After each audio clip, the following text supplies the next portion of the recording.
Steering northeastward from the Crozets, we fell in with vast meadows of brit, the minute, yellow substance, upon which the right whale largely feeds. For leagues and leagues it undulated round us, so that we seemed to be sailing through boundless fields of ripened golden wheat. On the second day, numbers of right whales were seen, who, secure from the attack of a sperm whaler like the Pequod, with open jaws sluggishly swam through the brit, which, adhering to the fringing fibers of that wondrous Venetian blind in their mouths, was in that manner separated from the water that escaped at the lip. As morning mowers, who side by side slowly and seethingly advanced their scythes through the long wet grass of marshy meads, even so these monsters swam, making a strange, grassy, cutting sound, and leaving behind them endless swaths of blue upon the yellow sea. 11. That part of the sea known among whalemen as the Brazil banks does not bear that name as the banks of Newfoundland do, because of there being shallows and soundings there, but because of this remarkable meadow-like appearance, caused by the vast drifts of brit continually floating in those latitudes, where the right whale is often chased. But it was only the sound they made as they parted the brit which at all reminded one of moors. Seen from the mastheads, especially when they paused and were stationary for a while, their vast black forms looked more like lifeless masses of rock than anything else. And as in the great hunting countries of India, the stranger at a distance will sometimes pass on the plains recumbent elephants without knowing them to be such, taking them for bare, blackened elevations of the soil, even so, often, with him, who for the first time beholds this species of the leviathans of the sea. And even when recognized at last, their immense magnitude renders it very hard really to believe that such bulky masses of overgrowth can possibly be instinct, in all parts, with the same sort of life that lives in a dog or a horse. Indeed, in other respects, you can hardly regard any creatures of the deep with the same feelings that you do those of the shore. For though some old naturalists have maintained that all creatures of the land are of their kind in the sea, and though taking a broad general view of the thing, this may very well be, yet coming to specialties, where, for example, does the ocean furnish any fish that in disposition answers to the sagacious kindness of the dog? The accursed shark alone can in any generic respect be said to bear comparative analogy to him.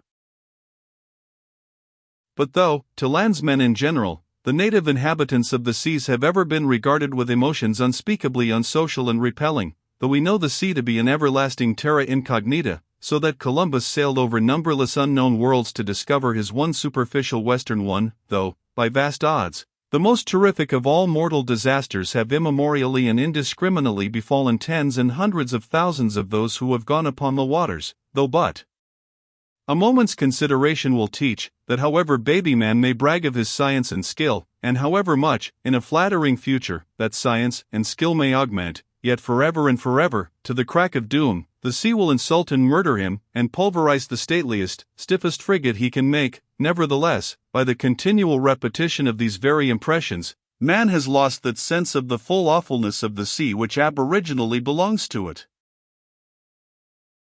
The first boat we read of, floated on an ocean, but with Portuguese vengeance had whelmed the whole world without leaving so much as a widow. That same ocean rolls now, that same ocean destroyed the wrecked ships of last year. Yeah, foolish mortals, Noah's flood is not yet subsided, 2/3 of the fair world it yet covers. Wherein differ the sea and the land, that a miracle upon one is not a miracle upon the other? Preternatural terrors rested upon the Hebrews, when under the feet of Korah and his company the live ground opened and swallowed them up forever, yet not a modern sun ever sets, but in precisely the same manner the live sea swallows up ships and crews. But not only is the sea such a foe to man who was an alien to it, but it is also a fiend to its own offspring, worse than the Persian host who murdered his own guests, sparing not the creatures which itself hath spawned.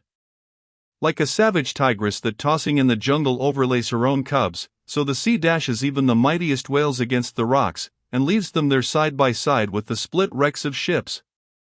No mercy, no power but its own controls it.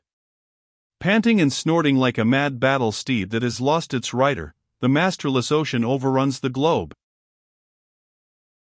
Consider the subtleness of the sea, how its most dreaded creatures glide under water, unapparent for the most part, and treacherously hidden beneath the loveliest tints of azure. Consider also the devilish brilliance and beauty of many of its most remorseless tribes, as the dainty embellished shape of many species of sharks. Consider, once more, the universal cannibalism of the sea, all whose creatures prey upon each other, carrying on eternal war since the world began. Consider all this, and then turn to this green, gentle, and most docile earth. Consider them both, the sea and the land, and do you not find a strange analogy to something in yourself?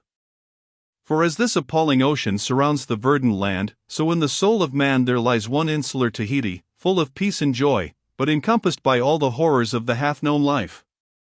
God keep thee. Push not off from that isle, thou canst never return.